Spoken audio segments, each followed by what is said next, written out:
Hi, YouTubers. So it's Pretty in Pink, real name Sherry, back to talk about um, transitioning. So, as you guys may know, if you have followed along thus far, I'm in my transitioning stage and I have made the decision to do my big chop. But before I talk about the big chop, I want to talk about the importance of the transitioning period and things that you should know while you're transitioning before you go ahead and make that move to natural hair. So, first things first, the first thing that I would say is one of the most important things about transitioning, I would say, is confidence.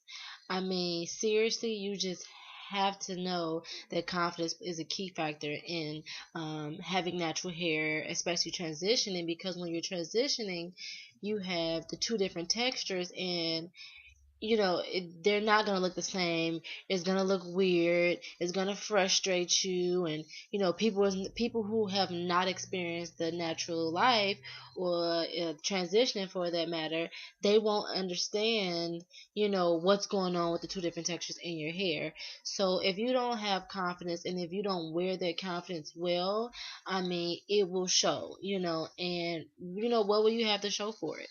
So I would say that everyone who will be walking this journey or maybe deciding to do so, I think that natural hair is not for the weak minded. um I just think that everyone should be confident in what they do, what they wear, their hair, etc. Because I mean, it's not always going to be easy. It's not always going to be peaches and cream. It's not always going to look the way that you want it to look. You know, um, Natural hair is something that you have to have patience with. And at any given time, something may not work out. And I just feel like, if you're not going to wear your confidence and wear it well, I just don't think that this, it may be for you. So number two, I think that you should know why you're going natural. It's to me, it's really important to know what you're talking about. I have asked myself, I have asked people who are natural and more along the lines, people who are transitioning, because I'm transitioning myself. I like to talk to a lot of people who are transitioning also. And I've asked, quite a few people, also, why did you decide to go natural? Or, what made you transition? Or, what's going on with that? And I get a lot of I don't knows. I just don't understand how you don't know. Let's be clear. Because like I said before, to go natural is not an easy thing. I mean, it's just and for so long it's been frowned upon by so many people, because they're just not comfortable in their natural hair state. They're not comfortable with the kinks, they're not comfortable with the thick hair, they're not comfortable with everything that comes along with that. People are so quick to just slap a relaxer on their hair and have it straight and then go about their way because it just looks better. So I don't understand how you cannot know why you chose to go natural. I mean, it's something that you chose to do, so I think that you should know why. If someone were to ask me, Sherry, why did you make the decision to go natural, or why are you transitioning at this point in time, I would tell them, well, number one, I'm into healthy hair.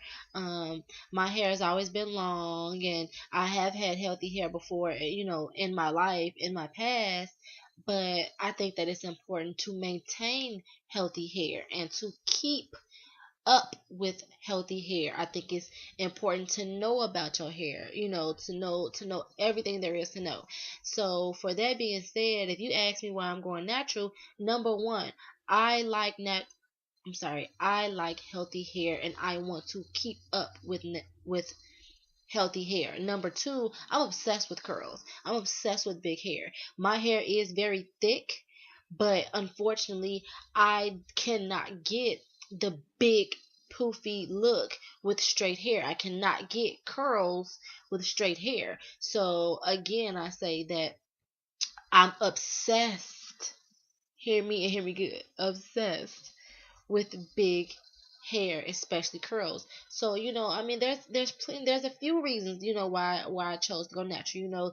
Three, I haven't seen my hair in its natural state since I was 2 years old, and I would like to revert back to my natural roots. I want something new. I mean, I've been living a long time and I've been dealing with straight hair for so long. I'm getting bored. I get bored a lot.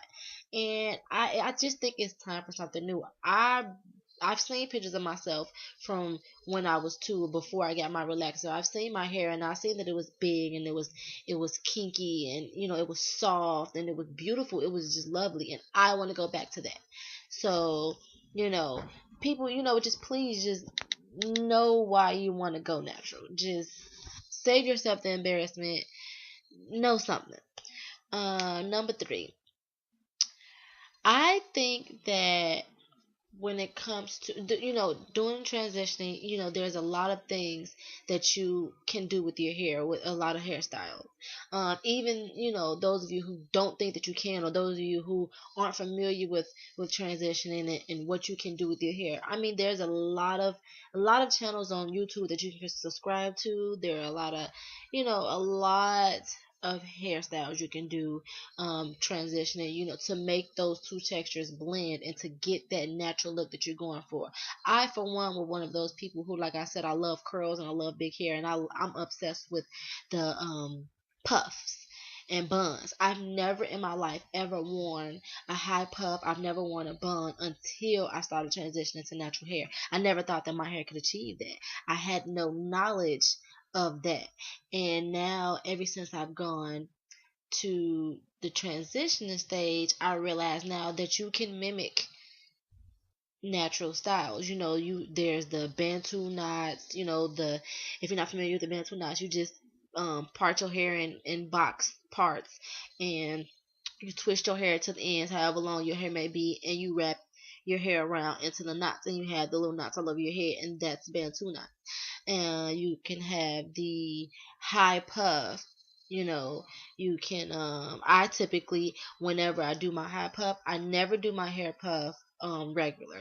I never do it on dry hair. I always do my high puff when my hair is wet. Particularly, I have found that the best way for me to do my high puffs is to bantu knot my hair while it's wet after co-washing, because I don't shampoo my hair. I co-wash. um I have found that doing bantu knot outs on my hair while it's wet after washing it and letting it dry for a little bit. I never let my hair completely dry fully. And then I pull it up into my high puff and I have cute curls, very cute curls. I mean, it's yeah, you can do the high bun. I did that a few times. Not really. I didn't even do it as a style. Honestly, I did it as a protective style to after I wash my hair, just to let it air dry. I just tucked it into the bun, and that leads into protective styling. You have to keep your hair protected. You have to protect your ears. You have to know that in order to keep your hair healthy, there are things that you need to do to keep up with it.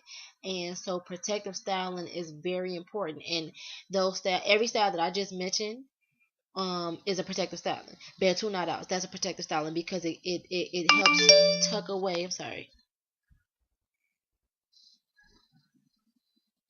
It helps you to tuck your ends in. Anything that protects your ends are considered to be protective styling. So bantu knot outs is a protective styling. A high bun is a protective styling. A low bun to the back, a protective styling. You know, high puff, protective styling. You just pull your hair up, pull your hair back. That's a protective styling. So just become familiar with the different hairstyles that you can do on transitioning hair. I mean, from twist outs to braid outs to two strand flat twist outs, straw sets, flexi rods, rod perm rollers. All of those are really nice styles that you can do on transitioning hair. I have done them all. I have loved them all. And my go-to hairstyle, number one hairstyle for transitioning, is a high puff though. Number four, moisturize. It is very important to moisturize your hair. You see me scratching? It's dry. Um, is most important part of your transition, of your journey, whatever, natural, everything. Moisturize. It's important to moisturize and seal your hair. I mean, because your hair, you do want to keep your hair moisturized, but what you want to make sure that you do is to lock in and seal the moisture into your hair, and that is, you have to use good conditioners, you have to deep condition it well, you have to use a very good moisturizer, and you have to use an oil, to go ahead and lock that moisture in your hair. And as you go along on your journey, you will become more familiar with those things. And if you're not really too familiar with it, like I said, YouTube is perfect for finding out your research. Google, everything. Use your resources. There's plenty of people out here. When I made the decision to transition, I made the decision finally figuring out how much information there was on YouTube. For so long I had actually thought about it. I actually um started going natural one time on accident, and I went 11 months through a transition without even knowing that that's what I was doing. I didn't know I was transitioning. I just thought that I hadn't had a relaxer in 11 months, and it was by accident. And it just so happens that for my 22nd birthday, which is years ago, my 22nd birthday, I was going to Vegas, and I just didn't want puffy hair, So I decided to throw a relaxer in, and had I known that there were different styles that I could have done to my hair to camouflage, my kinky puffy roots, going to Vegas, I would have done that. And had I done that, I would have been natural right now. I'd have been 3 4 years into, shoot, more than that, into my natural journey. I mean, I probably would have had hair down to my waist. Well, I wouldn't have had hair down to my waist, because as I disclosed in my last video, I don't like hair that long. Not for me. I just don't want to keep up with the upkeep of very long hair, especially natural. But yeah, I mean, it's important to know how to keep your hair moisturized, because one thing about natural hair is you want to have healthy hair. And without moisturizing and sealing your hair the way that it needs to be, and nurturing your hair the way that you need to nurture it, you won't have healthy hair. And what's your point in going natural? What's your purpose for having natural hair if you don't want to moisturize? I mean, it's just going to be dry, it's going to get brittle, it's going to break off. Back to square one. What's your point? So, moving on, number 5, experiment with products.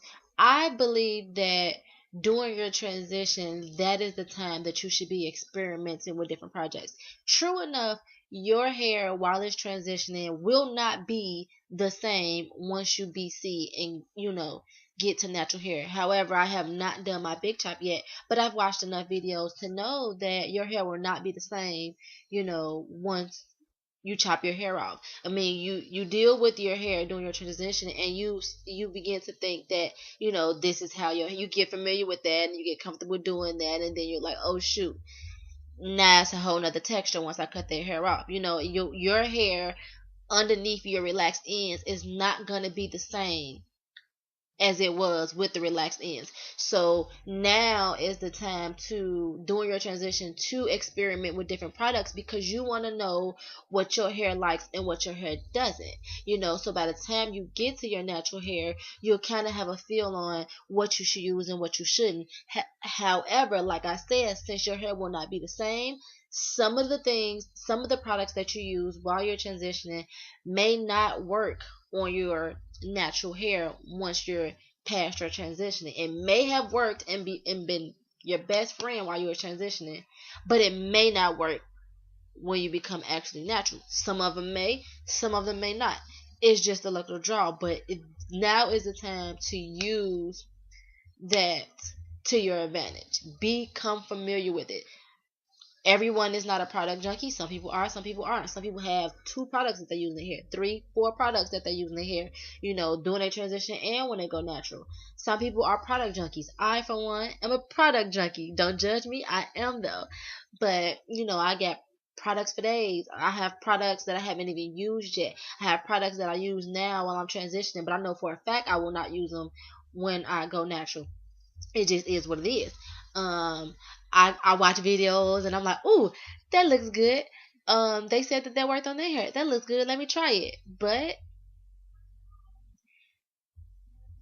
everything may not work, which jumps into number 6. Everything that you see that may work for someone else may not work for you. So do your research. Everybody's hair is different and everybody's texture, won't be the same, and the products will not work for your hair like it did for their hair. You may come across someone's video who you're like, oh, that person may look like they have the hair that I have, or their hair may look similar to what I have. So, since that product worked for them, maybe it'll work for me. No, that's not true, because I have tried products that I've seen people swear that they would recommend for you to use, and it's just so good, and it works the bomb. It does this, it does that. I have watched videos and seen that. I've had people tell me personally, I have had friends tell me, you should try this, you should try that. And you may try it. It's nothing wrong with trying it, because if you try it out and it doesn't work, you'll never know if it works, what works for you, if you don't try it out. There's no harm in trying it. Maybe even if you have a friend that maybe you can use their products to see if it works, and then go buy it yourself so that you're not wasting it. However, I do think that, people get caught up in thinking that your hair can do what other people's hair can, and that's not true. Everyone's texture is different. Everyone's hair works differently. So don't get caught up in thinking that, everyone is the same, and you should follow in their footsteps. Try different hairstyles that they do. Everyone can try different hairstyles, but when it comes to don't get upset when your hair can't do what their hair does. I mean, it's natural. It happens. I know for a fact, my hair is not gonna do what some of these people hair do that I watch in these videos, and I'm like, oh my god, I can't wait to get my natural hair. Oh my god, that's so cute. I want to try that too. However, I know my hair, and I know my hair is very thick and very kinky, and pretty much on the line of 4B, 4C, probably even more C. So I know that my hair is not going to be able to do what the threes do, or what 4A may be able to do. I'm not even going to psych myself up to think that my hair is going to do that. I just be setting myself up for failure. I don't have that hope. I'm not even a believer of hope, point blank, period. But I just wanted to make this video for all my ladies out there who may be transitioning, and may be stuck and may not know what to do, or for those of you who do know what to do. At the end of the day, I just feel like we're all going along the same journey. If you've decided to transition, we're going along the same journey. Let's follow along. Let's connect. Let's get to know each other, and get to know each other's hair, and interact, and maybe help each other out. If anyone's out there that's watching my video feel like you can tell me anything about my hair, or anything that I missed in this video, feel free to let me know. I would love to chat with you. I would love to talk about it. I would love any recommendations that you may have for me. Anybody who has any questions, maybe if there's something that you may not know that you think I might know, because I have experienced a lot. I talk to a lot of people that are natural. I have a lot of friends that are natural, and I have a lot of YouTube channels that I have subscribed to that are natural. So I mean, I'm pretty much knowledge and skilled about a lot when it comes to transitioning, and when it comes to natural hair. One thing that I'm not familiar with is how to style TWAs. So anybody out there that know how to style TWAs, make sure you hit me up on YouTube, or on Twitter, or on Instagram. All of that will be in the drop box below. If you want to reach out to me. I've never had short hair before, so when I do my big chop, I will be 8 months along, and I will be considered to have a TWA, which for anybody who does not know, the TWA is a teeny weeny afro. So I am going on the books and saying that I don't know how to style a TWA. So if you do, get with me. Help me out. Let me know. I've saved a lot of your videos for those of you who may have my texture hair, and have have had TWAs. I've saved a lot of your videos, my favorites and my watch laters, because when I do this big chop next week, I'm coming straight to your page and I'm going on there and I'm trying to figure out what you did so I can do it too. So, all of you out there, don't be alarmed when I come flooding your comment boxes with all my questions, because I mean, I've never had short hair before, so I don't know how to style it. I mean, once I get, to my big length, my big afro, I probably won't have as many questions because I'm more comfortable with having a lot of hair. So I will know how to style that. But yeah, like I said, I'm not too familiar with short hair, and especially the wash and goes. Anybody who has any suggestions on the wash and goes, let me know. Please do, because I will probably be a fan of that. I am a lover of the fro hawks. Love those. My favorite style ever is a mohawk. I used to rock the braids with the mohawks and the twisters of the mohawks. That was on, relaxed ends. I love that hairstyle, so I will be doing a lot of that during my natural journey. But I just wanted to go ahead and make this video for all of you out there who may be considering transitioning, or who are transitioning right now, or who have transitioned and maybe feel like, that you might consider doing it again, or it may be something that you missed, whatever. I don't know, but if you guys could comment, rate, subscribe, whatever, I would greatly appreciate it. And like I said, I will be doing my BC come next week. So if you guys want to follow along and watch me as I do my big chop, feel free. You are more than welcome. And until next time, I thank all of you all for watching my video. And I will be having much more to come, because I will be allowing you guys to follow along with my journey to natural hair once I do my big chop. And I'll see you guys later. Bye.